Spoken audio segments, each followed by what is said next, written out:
ہو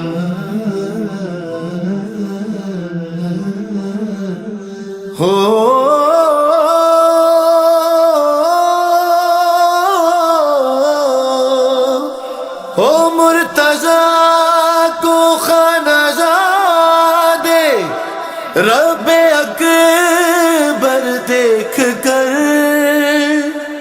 بیاہ دی بیٹی پیغمبر نے بڑا گھر دیکھ کر سبھی خوش ہیں، سبھی خوش ہیں، سبھی خوش ہیں، خدائی بھی خدا بھی علی کے ساتھ ہے زہرا کی شادی، علی کے ساتھ ہے زہرا کی شادی، دولہا ہے خدا کے گھر کا، دلہن ہے نبی کے گھر کی، وہ ارض و سما کا مالک یہ ملکہ بحر و بر کی، وہ ارض و سما کا مالک یہ ملکہ بحر و بر کی، زمین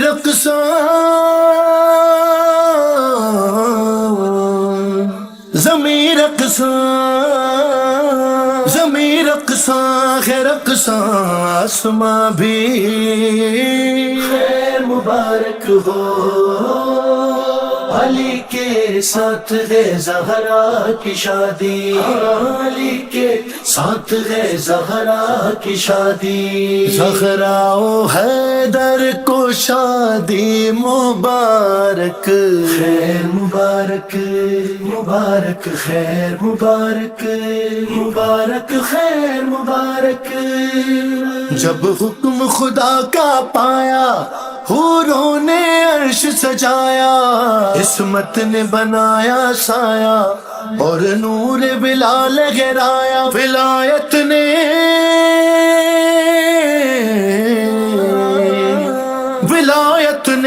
غسی مسند بچھا دی، خیر مبارک ہو علی کے ساتھ ہے زہرا کی شادی، مبارک یا نبی مبارک یا شادی، ہاں کئی بہاریں گزر گئی ہیں، کھلانا ایسا چمن جہاں میں، کہاں خدائی میں ایسا دولہا، کہاں ہے ایسی دلہن جہاں میں، حیدر ہے کل ایمان اور کل عصمت زہرا، اس سر پہ وفا کا سہرا، اس سر پہ حیا کا سہرا، اس سر پہ وفا کا سہرا، اس سر پہ حیا کا سہرا، وہ شہزادہ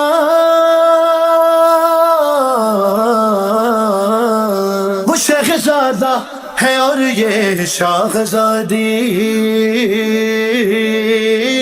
خیر مبارک ہو علی کے ساتھ ہے زہرا کی شادی، علی کے ساتھ ہے زہرا کی شادی، بی بی خدیجہ کو شادی مبارک، خیر مبارک مبارک خیر مبارک مبارک خیر مبارک، تحفے میں ملے میکے سے انہیں کوثر اور جنت تو، یہ سارا نمک اور پانی حق مہر ملا زہرا کو، سلامی میں ملی مرضی خدا کی، خیر مبارک ہو ہاں یہ انبیاء ہیں یہ اولیاء ہیں، علی ولی کی برات دیکھو، چھڑکتا ہے خضر ہر براتی کے رخ پہ آب حیات دیکھو، یہ بزم دیکھو یہ لوگ دیکھو یہ رنگ دیکھو یہ رات دیکھو، بارات چلی بارات چلی بارات چلی بارات چلی بارات چلی حیدر کی رحمت کے سائے سائے، بارات کے آگے آگے ولیوں نے قصیدے گائے، نبی سارے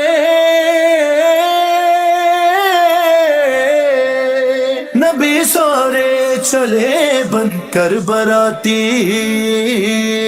વાલી મંડળ દ્વારા આયોજિત સમૂહ લગ્ન સમારોહ 2025 ની શરૂઆત થઈ રહી છે, તો સમાજના શિયા ઇસ્લાશરી મોમિન જમાત કાણોદરના મેનેજિંગ ટ્રસ્ટી સાહેબ જનાબ હાજી સાદિક અલી જાફરભાઈ અગારિયાને ગુજારિશ કરું કે તેઓ સ્ટેજ ઉપર તેમનું સ્થાન લેશે।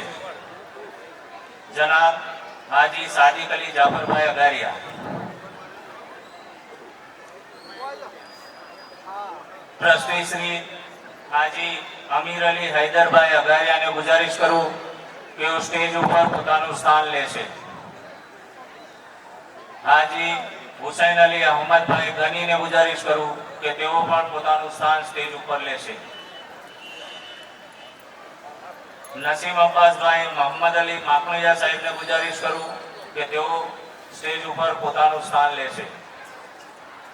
મોહમ્મદ હુસૈન હસનભાઈ ચારુલિયા સાહેબને ગુજારિશ કરીશ કે તેઓ સ્ટેજ ઉપર પોતાનું સ્થાન ગ્રહણ કરે। મોહમ્મદ વાલે મોહમ્મદ સલવાર,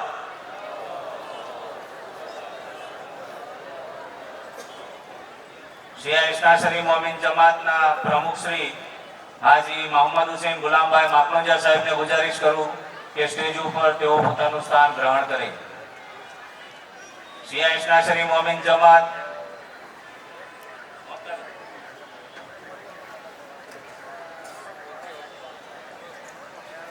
શિયા ઇસ્લાશરી મોમિન જમાત કાણોદરના ઉપપ્રમુખ શ્રી જનાબ મુજફ્ફર હુસૈન રોશનભાઈ મોદી સાહેબને ગુજારિશ કરું કે તેઓ પોતાનું સ્થાન ગ્રહણ કરે।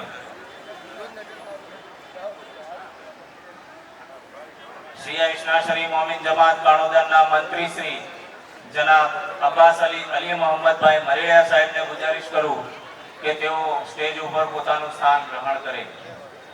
બસ્તા ગુજારિશ છે કે તેઓ ઝડપથી મંડપમાં પ્રવેશ મેળવે અને પોતાનું સ્થાન લે। પ્રોગ્રામની શરૂઆત થઈ રહી છે। હાજરીન મહેફિલ સલામુન અલૈકુમ। બિસ્મિલ્લાહિર્રહમાનિર્રહીમ। અલ્હમ્દુલિલ્લાહી રબ્બિલ આલમીન। અલ્લાહના ફઝલ કરમ અને ચારદા માસૂમીન અલ ઇસ્લામના વસીલાથી શિયા ઇસ્લાશરી મોમિન કાણોદર વાલી મંડળ અને આયોજક કમિટી દ્વારા આયોજિત સમૂહ લગ્ન સમારોહ 2025 ની શરૂઆત થઈ રહી છે। સમૂહ લગ્નની આ મહેફિલમાં ઉપસ્થિત ઉલમા ઇકરામ, શિયા ઇસ્લાશરી મોમિન જમાત કાણોદરના ટ્રસ્ટીશ્રીઓ, પ્રમુખશ્રી, કારોબારી સભ્યો, દુલ્હા દુલ્હનના કુટુંબીજનો, પધારેલ વડીલો, યુવાનો, ભાઈઓ, નાના બાળકો, મારી મા બહેનો, મહેમાનો ને આયોજક કમિટી અને વાલી મંડળ વતી હું આવકારું છું। હવે આપણા પ્રોગ્રામને આગળ ધપાવીએ તો આ મુબારક પ્રસંગની મજલિસે મહેફિલ શિયા ઇસ્લાશરી મોમિન જમાત કાણોદરના પેશ ઇમામ હુજ્જતુલ ઇસ્લામ વલ મુસ્લિમીન મૌલાના અલી રજા નકવી સાહેબ અહેલે બેત અલ ઇસ્લામની શાનમાં પોતાના મખસૂસ અંદાજમાં વાયસ ફરમાવશે। તકરીર દરમિયાન, મજલિસ દરમિયાન આપણે શાંતિ જાળવીએ એવી હું ગુજારિશ કરું છું। મૌલાના અલી રજા નકવી સાહેબ।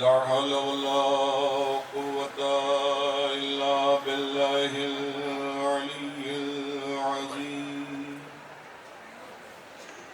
حسبنا الله ونعم المولى ونعم النصير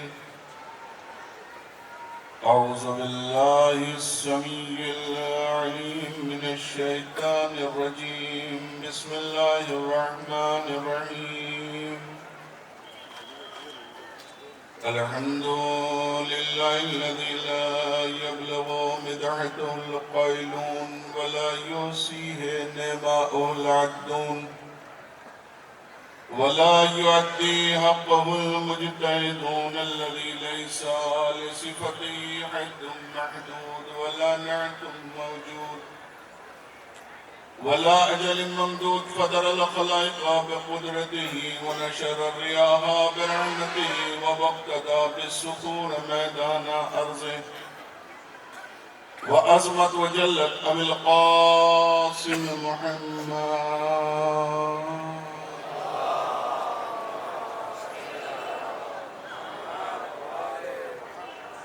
والي الطيبين الطاهرين المعصومين المظلومين ولعنة الله على دائم أجمعين. قال الله تبارك وتعالى في القرآن الكريم بسم الله الرحمن الرحيم الرحمن علم القرآن خلق الإنسان علمه البيان. صلوات پر محمد وعلى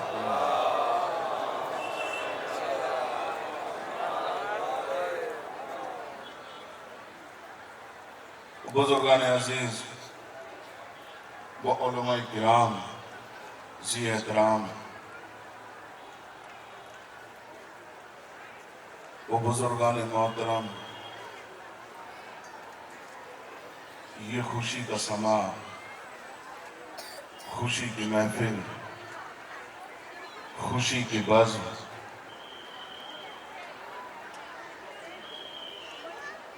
بعنوان شادی خانہ آبادی اس سلسلے سے اس لیے کہ جس بزم کے اندر اہل بیت ہوں وہاں پر برکتیں نازل ہوتی ہیں. ہماری محفلوں میں مجلسوں میں اہل بیت کا آنا، چونکہ جہاں پر تذکرہ اہل بیت ہوتا ہے وہاں پر وہ ضرور آتے ہیں. لہذا ارشاد ہے الرحمن علم القرآن خلق الانسان علمہ البیان. اس نے اس سورہ کا آغاز ابتدا رحمانیت سے کی ہے کہ میں رحمان ہوں. میں نے زمین کا فرش بچھایا، آسمان کا شامیانہ مولک کیا. میں اس لیے رحمان ہوں. میں نے ہوائیں چلائی، خلائیں گھٹائیں، فضائیں. نہیں اس لیے کہ وہ رب المسلمین نہیں ہے، رب العالمین ہے. اس کی ربوبیت کا دائرہ بہت زیادہ وسیع ہے. اس نے اپنے رحمان ہونے کے ثبوت میں کچھ نہیں کہا کہ میں اس لیے رحمان ہوں، میں نے زمین کا فرش بچھایا، میں اس لیے رحمان ہوں، میں نے آسمان کا شامیانہ معلق کیا، میں اس لیے رحمان ہوں، میں نے ہوائیں چلائی، میں اس لیے رحمان ہوں، میں نے سمندروں کو پیدا کیا، میں اس لیے رحمان ہوں، میں نے ہواؤں کو پیدا کیا، میں اس لیے رحمان ہوں، میں نے شمس و قمر پیدا کیے، میں اس لیے رحمان ہوں. اس نے کائنات کی کسی چیز کے اوپر اپنے آپ کو رحمان نہیں کہا ہے، بلکہ خود کہتا ہے الرحمن، میں رحمان ہوں. اور رحمان کیوں ہوں؟ علم القرآن، میں نے انسان کو عالم قرآن بنا دیا. یعنی کائنات کی کسی چیز کے اوپر اس نے اپنے آپ کو رحمان نہیں کہا ہے، بلکہ کہ جب علم عطا کر رہا تھا بلا فضل رحمانیت کے تعلیم قرآن کو رکھا تاکہ ذہن بشر میں آ جائے کہ کوئی انسان ایسا ہے کہ جس کو تعلیم قرآن دی گئی ہے. اور اس کے بعد اللہ کہتا ہے خلق الانسان. اور بات یہیں تک نہیں رکی ہے کہ رحمان کس لیے ہوں کہ میں نے انسان کو عالم قرآن بنایا. اس کے بعد کیا کہتا ہے خلق الانسان، اور پھر میں نے انسان کو پیدا کیا. دیکھیں اللہ شعور کی باتیں کر رہا ہے، دعوت فکر دے رہا ہے، دعوت نظر دے رہا ہے، دعوت تدبر دے رہا ہے، دعوت تفکر دے رہا ہے. سمجھو، غور کرو اللہ کیا کہنا چاہتا ہے۔ اللہ نے 4 منزلوں کے اندر گفتگو کی ہے۔ پہلا مرحلہ یہ ہے کہ میں رحمان ہوں، اور دوسرا مرحلہ یہ ہے کہ میں نے انسان کو عالم قرآن بنا دیا، اور جب میں نے انسان کو عالم قرآن بنا دیا اس کے بعد کہتا ہے خلق الانسان، پہلے علم دیا بعد میں انسان کو پیدا کیا، اس کے بعد کہتا ہے علمہ البیان، اور پھر میں نے اس کو بیان کرنے کی صلاحیت دے دی۔ پروردگار یہ بیان کی قید کیوں لگائی؟ کہا کہ اگر بیان کی قید نہ لگاتا تو فرد مسلم چوراہے پہ کھڑا ہو کر اچک کر یہی کہتا، اگر اس کی رحمانیت نہ ہوتی تو میں مفسر کیسے بنتا، اگر اس کا کرم نہ ہوتا تو میں حافظ کیسے بنتا، اگر اس کی کرم نوازی نہ ہوتی تو میں حافظ کیسے بنتا۔ ہر شہر کی فرد یہی کہہ دی، ہر محلے کی فرد یہی کہہ دی، لیکن اللہ نے احتیاط یہ کی کہ پہلے قرآن پڑھاؤں گا بعد میں انسان کو پیدا کروں گا، تاکہ زمانے کو پتہ چل جائے میری بارگاہ سے پڑھ کے وہ آ رہا ہے کہ جو پیدا ہوتے ہی کتب اربع کی تلاوت کرتا ہے۔ ایک صلوات پڑھیے محمد وآل محمد۔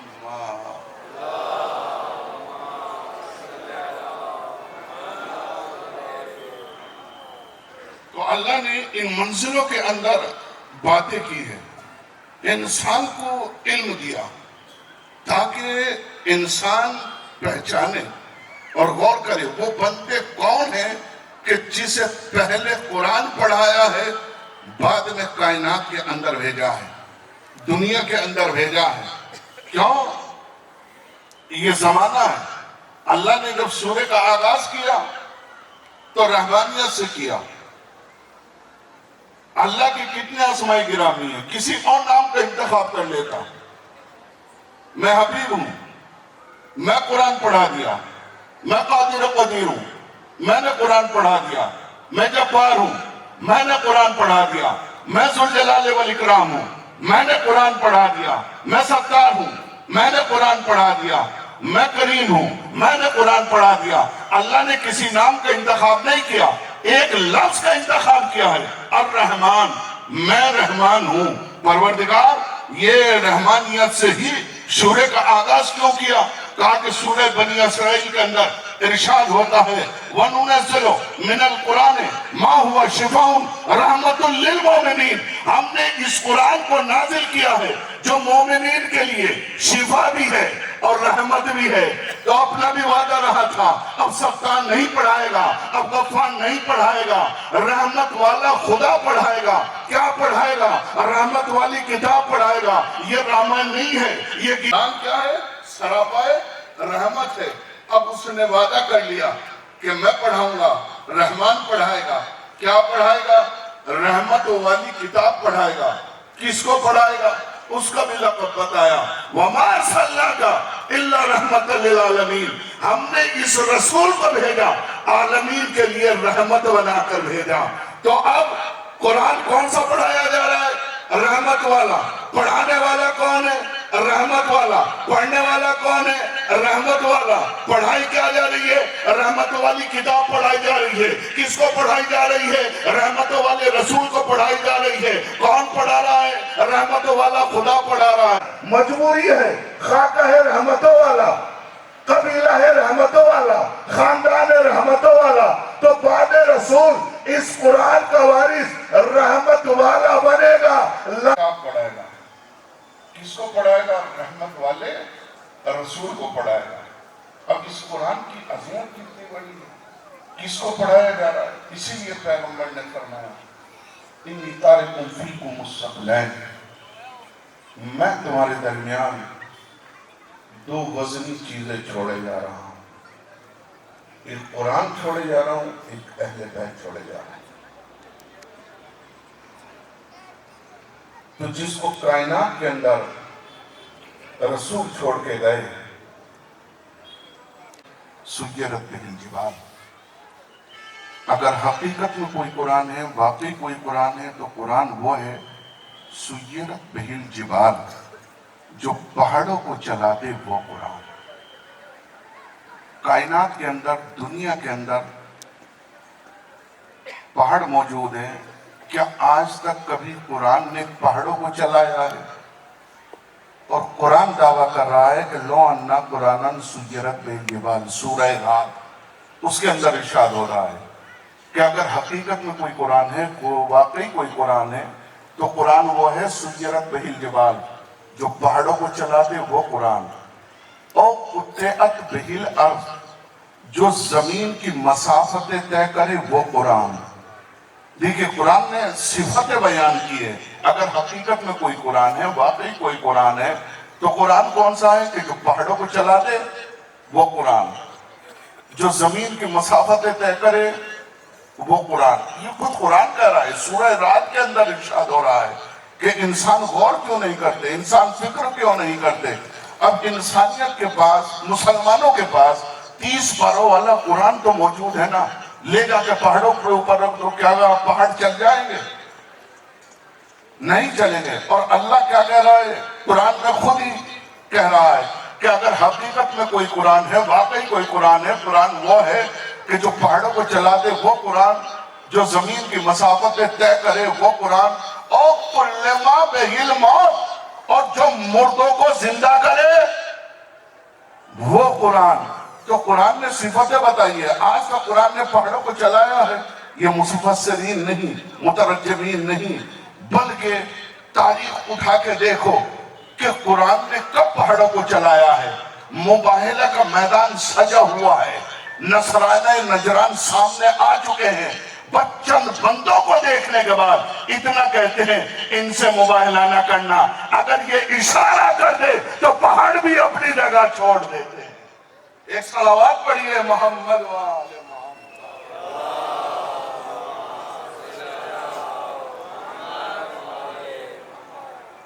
لونا قرآن سیرت بہ الجبال اور قطعت بہ الارض، جو زمین کی مسافتیں طے کرے وہ قرآن۔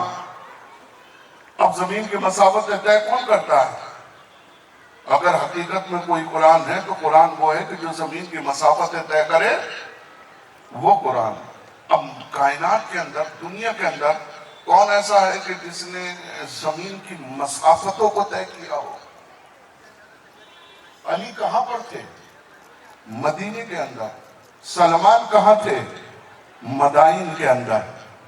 مگر چند لمحوں کے اندر چشم زدن میں مدائن میں پہنچ جانا۔ قرآن کہہ رہا ہے کہ لو انا قرآن سیرت بہ الجبال اور قطعت بہ الارض، جو زمین کی مسافتیں طے کرے وہ قرآن۔ مگر جو علی کا چاہنے والا ہوتا ہے، یہ تو امامت کی بات ہے، جو علی کا چاہنے والا ہوتا ہے، علی کا غلام ہوتا ہے، اس کی کیا نوبت ہے؟ وہ بھی کر سکتا ہے۔ کہا کہ جس نے ان کی غلامی کو اختیار کر لیا،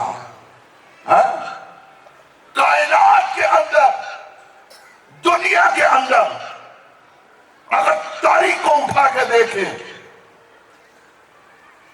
ملک حبش کا ایک بادشاہ ہے، نام اس کا اشکووس ہے۔ نام یاد رکھیے گا، اگر آپ یاد نہیں رکھیں گے تو اس تقریر کا مطلب بھی کچھ نہیں ہوگا۔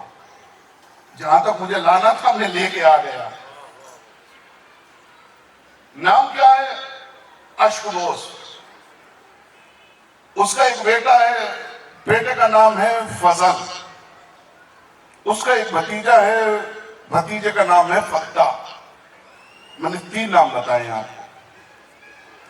بادشاہ کا نام کیا ہے؟ اشکووس۔ بیٹے کا نام فضل، بھتیجے کا نام فتح۔ یہ جو فتح تھا، اب تاریخ میں 2 تحریر جمع ہوئی ہیں۔ ایک تو یہ کہ اشکووس نے فتح کے باپ کو تحت کیا، کیونکہ فتح کا باپ جو بھتیجا تھا، بڑا بھائی تھا اشکووس کا، اسے تحت کیا اور اس کے اوپر، تخت کے اوپر خود قابض ہو گئے۔ دوسری روایت میں یہ ملتا ہے کہ جب وہ دنیا سے جانے لگا، فتح چھوٹا تھا، بھائی کو تخت دیا کہ جب میرا بچہ بڑا ہو جائے یہ تخت اس کے حوالے کر دینا۔ بہرحال جو بھی ہو، اب تاریخ یہاں سے آگے بڑھتی ہے۔ جب یہ فتح جوان ہوا یہ ایک روز اپنے چچا کے پاس آیا اور آنے کے بعد کہا کہ چچا جان،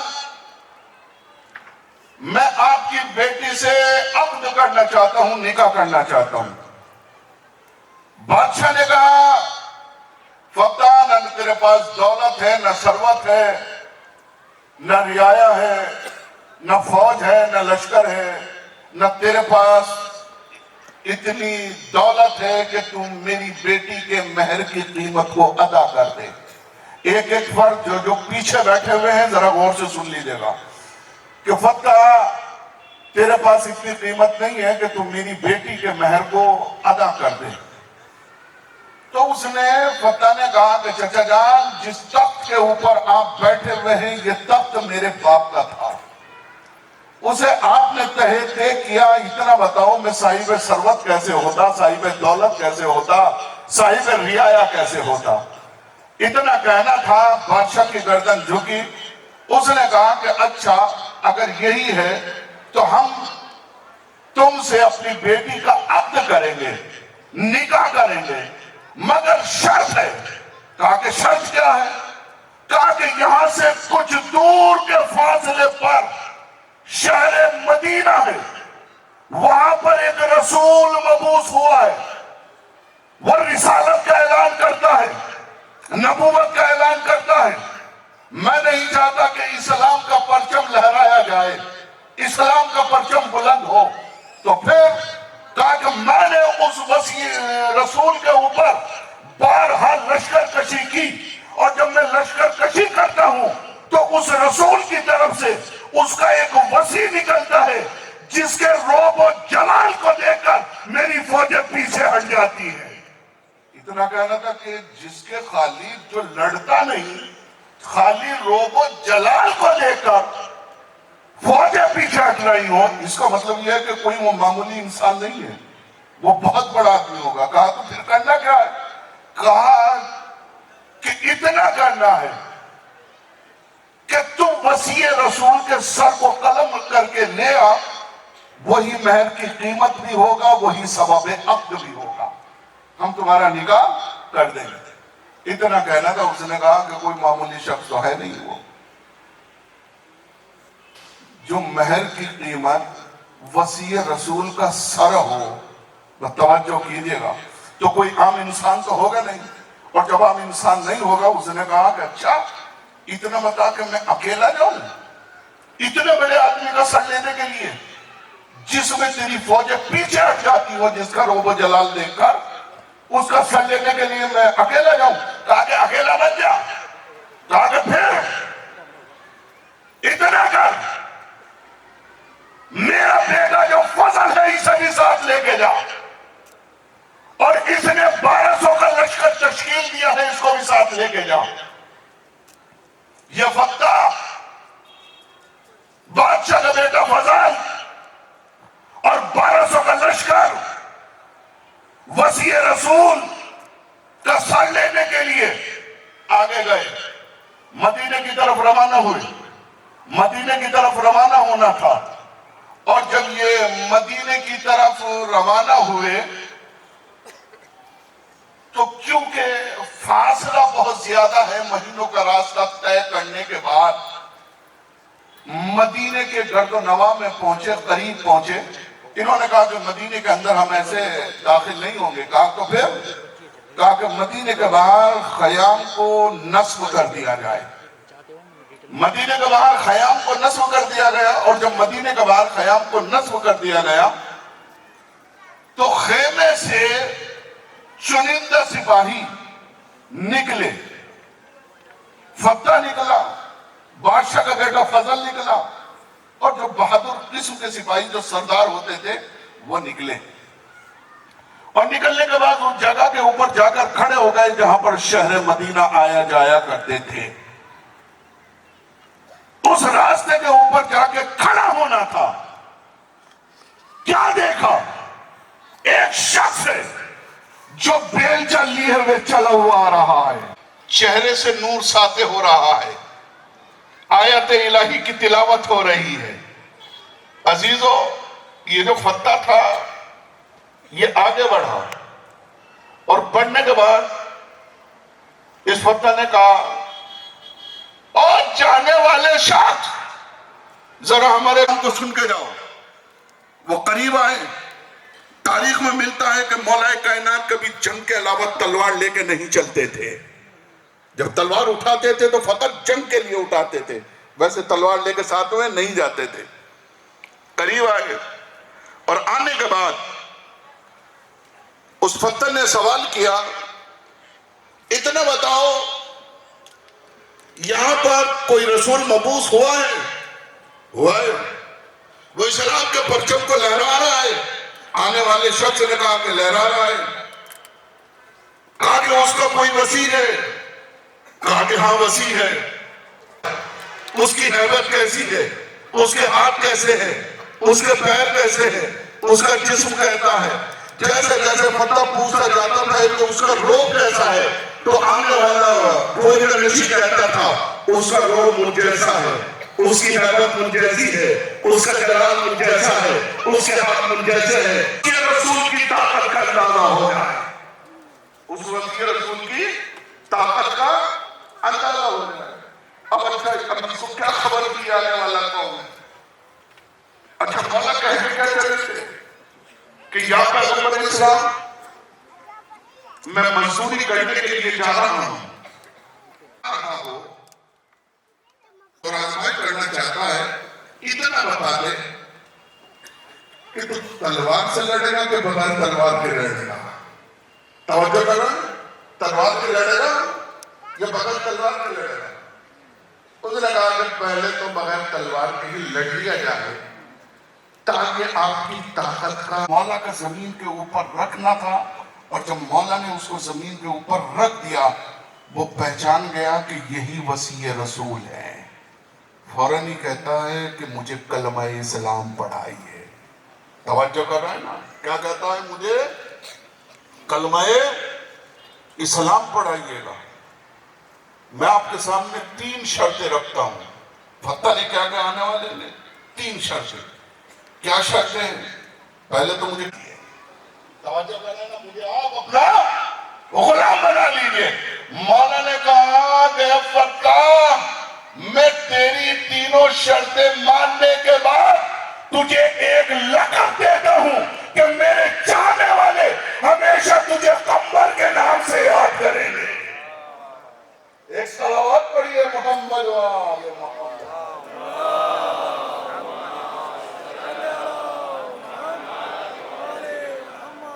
تجھے قمر کے نام سے یاد کریں گے. اور جب اس نے فتح نے یعنی اس نے قمر نے کلمہ پڑھا تو وہ جب دینے کی طرف مسجد نبوی میں پیغمبر نے دیکھا, دیکھنے کے بعد کہا کہ علی تو مجھ سے کہہ کے گئے تھے کہ میں مزدوری کرنے کے لیے جا رہا ہوں, یہ اتنا بڑا لشکر ابھی گئے تھے اور اتنی جلدی اتنا بڑا لشکر لے گا کہاں سے آ رہا ہے؟ جیسے ہی دیکھا مولا مسجد کے اندر داخل ہوئے, پیغمبر نے سوال کیا, علی ابھی تو تم مجھ سے کہہ کے گئے تھے میں مزدوری کرنے جا رہا ہوں, یہ اتنا بڑا لشکر لے کر کہاں سے آ گئے؟ تو مولا فرماتے ہیں کہ یا رسول اللہ کیا کروں؟ نے کچھ تعلیمات دین عطا کی, اور وہ جو بادشاہ کا بیٹا فضل تھا اس سے کہا کہ جاؤ ملک حبش واپس جاؤ, اور جانے کے بعد اسلام کے پرچم کو لہراؤ, اسلام کو آگے بڑھاؤ, دین کو آگے بڑھاؤ. تو وہ جو نبی نے جیسے ہی کہا کہ جاؤ فضل ملک حبش واپس جاؤ, تو وہ جو فتح تھا یعنی قمر, وہ تو مولا کے پیچھے چھپ گیا کہ کہیں پیغمبر حکم نہ دے دے. اگر پیغمبر نے حکم دے دیا تو مجھے بھی جانا پڑے گا. تو جیسے ہی کہا کہ مولا, فضل کہتا ہے کہ مولا آپ کو معلوم ہے یا نبی اللہ میرا باپ کافر ہے, اور جب سنے گا کہ ہم نے کلمہ اسلام پڑھ لیا ہے تو میں تو بلائے مصیبت میں گرفتار ہو جاؤں گا. اس کے بعد فوج ہے, لشکر ہے, رعایا ہے, سب کچھ ہے, دربار ہے, سب کچھ ہے اس کے پاس. میں اس وقت کیا کروں گا؟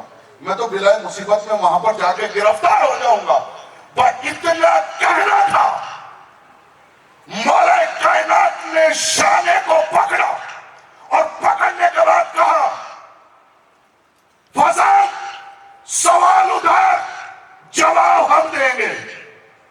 دیکھا، دیکھنے کے بعد کہا کہ فضل تجھے مدینہ نہیں، ملک حبشی نہیں، اگر کائنات کے کسی بھی کونے میں تجھے مشکل آ پڑے تو تم مدینہ منورہ کا رخ کر کے ایک مرتبہ یا علی ادرکنی کہہ دینا۔ یہ علی ہوگا اور تیری مصیبت ہوگی۔ ہماری سچی بات ہے کہ جسے اتنا بڑا سہارا مل گیا ہو، چلے ملک حبش واپس، اور جیسی ملک حبش واپس چلے، ملک حبش واپس جانا تھا، اچھا سفر طویل تھا، پلین کی وہ ٹرین وغیرہ تو تھی نہیں، گھوڑے کی سواری تھی، مہینوں کا راستہ طے کرتے ہوئے جیسے یہ ملک حبش پہنچے اور اشکبوس بادشاہ نے سنا، اور سننے کے بعد کہا کہ آپ کا بیٹا فضل آ رہا ہے، پورا لشکر ساتھ میں آ رہا ہے، تو اس نے یمنی چادروں سے لدے ہوئے، زیورات سے لدے ہوئے استقبال کے لیے قیمتی گھوڑے اس کے لیے روانہ کی۔ جیسے ہی روانہ کرنا تھا، بادشاہ کے پاس یہ فضل کے پاس یہ قیمتی گھوڑے پہنچے۔ فضل نے کہا یہ کیا ہے؟ کہا کہ یہ آپ کے بابا نے استقبال کے لیے بھیجے ہیں۔ کہا کہ ہمارے بابا کو یہ معلوم نہیں ہے کہ ہم نے کلمہ اسلام پڑھ لیا ہے۔ توجہ کر رہا ہے نا، ہم نے کلمہ اسلام پڑھ لیا ہے۔ اب روایت بتا رہی ہے، سپاہی اس کے واپس آئے، اشکبوس سے کہا کہ دیکھو آپ کے بیٹے نے تو کلمہ اسلام پڑھ لیا ہے، وصیت رسول کا سر لینے کے لیے گئے تھے مگر کلمہ اسلام پڑھ کے آئے۔ دربار کے اندر یہ گفتگو ہو ہی رہی تھی، دربار کے اندر گفتگو کا ہونا تھا، فضل تلوار کھینچے ہوئے دربار کے اندر داخل ہوئے، اور جیسے دربار کے اندر داخل ہوئے اشکبوس بادشاہ نے کہا کہ فضل کلمہ اسلام پڑھ لیا تو پڑھ لیا مگر دربار کے قوانین بھی بھول گئے ہو۔ کہا کہ کیسے؟ کہا کہ جب دربار میں آیا جاتا ہے تو تلوار نیام میں ہوتی ہے، سر جھکا ہوا ہوتا ہے۔ فضل نے حکم دیا 1200 کے لشکر کو کہ اپنی اپنی تلواریں نیام کے اندر رکھو۔ تلواروں کا نیام کے اندر رکھنا تھا۔ بادشاہ نے حکم دیا اشکبوس نے انہیں گرفتار کر لیا جائے۔ 1200 کا لشکر، پورے کے پورے لشکر کو گرفتار کر لیا گیا، اور جب پورے لشکر کو گرفتار کیا گیا تو یہ اشکبوس بادشاہ کہتا ہے کہ اب دیکھتا ہوں کہ تمہیں کون بچاتا ہے، تمہیں کون بچاتا ہے۔ اب یہ تو بلائے مصیبت میں گرفتار ہوئے، گرفتار ان کا ہونا تھا۔ فضل کو وہی جملے یاد آ گئے جو علی نے چلتے وقت مدینے سے کہے تھے کہ ایک مرتبہ یا علی ادرکنی، آپ بھی تو بول رہے ہیں بھائی، ایک صلوات پڑھیے محمد و آل محمد۔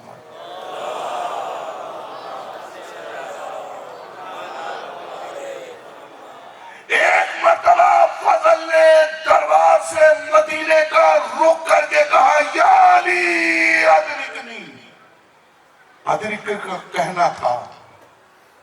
دربار کے اندر ایک عظیم الشان سواری داخل ہوئی۔ سواری سے کیا دیکھا کہ وہی علی ہے، وہی وقت کا امام ہے، اور جب وقت کا امام ہے اور وہ جو فتح تھا یعنی وہ کمبر وہ بھی ساتھ ہی ساتھ ہے، توجہ کر رہے ہیں نا، وہ کمبر بھی ساتھ ہی ساتھ ہے۔ ادھر صدا دی، ادھر دربار کے اندر ہماری، اس نے اشکبوس نے معلوم کیا کہ اتنا بتاؤ یہ وہی ہے؟ کہا یہ وہی ہے کہ جن کا سر لینے کے لیے تم نے بھیجا تھا، یہ وہی ہے، انہی کے ہاتھوں کے اوپر ہم نے کلمہ پڑھا ہے۔ کہا کہ میں نے سنا ہے کہ معجز نما ہوتے ہیں۔ ہاں معجز نما ہوتے ہیں۔ کہا کہ معجزہ دکھاؤ۔ مولا نے کہا کیا معجزہ دیکھنا چاہتا ہے؟ کہا کہ میرے تخت کے اوپر یاقوت رکھے ہوئے تھے، تخت کے دونوں سروں کے اوپر 2 یاقوت رکھے ہوئے تھے۔ اشکبوس نے کہا کہ اگر اس میں سے یاقوت میں سے چشمہ جاری ہو جائے تو میں سمجھوں گا کہ یہ معجز نما ہے۔ مولا نے ذوالفقار کی نوک کا مس کرنا تھا، چشمہ جاری ہو گیا، چشمے کا جاری ہونا تھا۔ اشکبوس نے کہا کہ میں پی سکتا ہوں، مولا نے کہا شوق سے پیو، ہماری عطا میں کوئی کمی تھوڑی واقع ہو سکتی۔ اس نے جیسے ہی ہاتھ میں چلو میں پانی لیا، فوراً ہی تھوک دیا کہ میں نے اس سے کڑوا پانی تو کبھی پیا ہی نہیں تھا۔ بس جیسے ہی بادشاہ اشکبوس نے کہا کہ اس سے کڑوا پانی تو پیا ہی نہیں تھا، مولا نے کہا فضل تم پیو۔ اب جو فضل نے پیا، کہا کہ مولا اس سے شیریں پانی تو میں نے کبھی پیا ہی نہیں تھا۔ توجہ کرنا نا، اس سے شیریں پانی تو میں نے کبھی پیا ہی نہیں تھا۔ اب یہ اشکبوس بادشاہ دربار سے پتلی گلی سے نکل کے بھاگنا چاہتا تھا، بیٹے نے پکڑ لیا، قتل کروں گا۔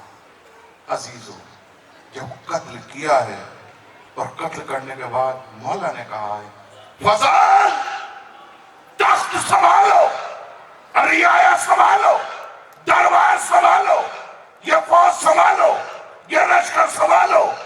تو ایک مرتبہ جیسے ہی فضل سے کہا سنبھالو تو فوراً ہی وہ فضل کہتا ہے مولا وہ فتح یعنی وہ کمبر کہاں ہے؟ وہی تو میرے باپ سے کہتا تھا یہ تخت میرے باپ کا تھا، اس کے اوپر آپ نے قبضہ کر لیا، میرے باپ کو تحت دیکھ کیا، آؤ کمبر یہ تخت سنبھالو، یہ رعایا سنبھالو، یہ فوج سنبھالو، یہ دولت سنبھالو، یہ ثروت سنبھالو۔ ایک مرتبہ وہ فتح کمبر سامنے آیا اور آنے کے بعد کہتا ہے کہ کیا نام و نشان پوچھتے ہو اس حقیر کا؟ پورے مجمع کی توجہ، کیا نام و نشان پوچھتے ہو اس حقیر کا؟ برج شرف ہے اب بھی ٹھکانہ فقیر کا، اور نظروں سے گر گئی ہے سلیمان کی سلطنت، دامن ملا ہے جب سے جناب امیر کا۔ ایک صلوات پر محمد وآل محمد۔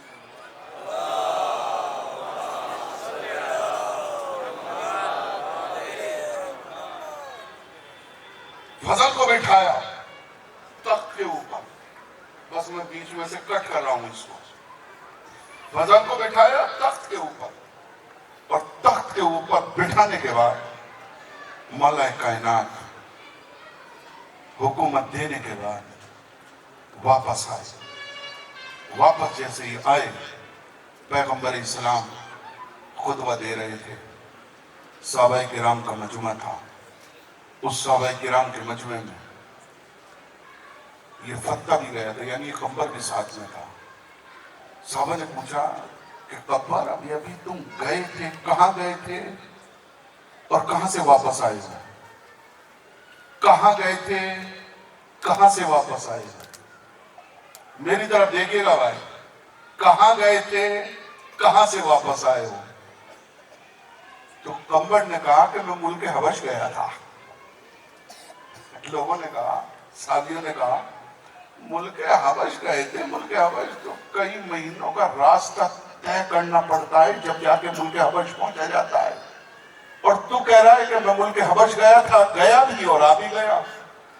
لو انا قرآن سیرت بہ الجبال و قطعت بہ الارض، جو زمین کی مسافتیں طے کرے وہ قرآن گیا اور واپس آ گیا۔ کہا کہ میرا مولا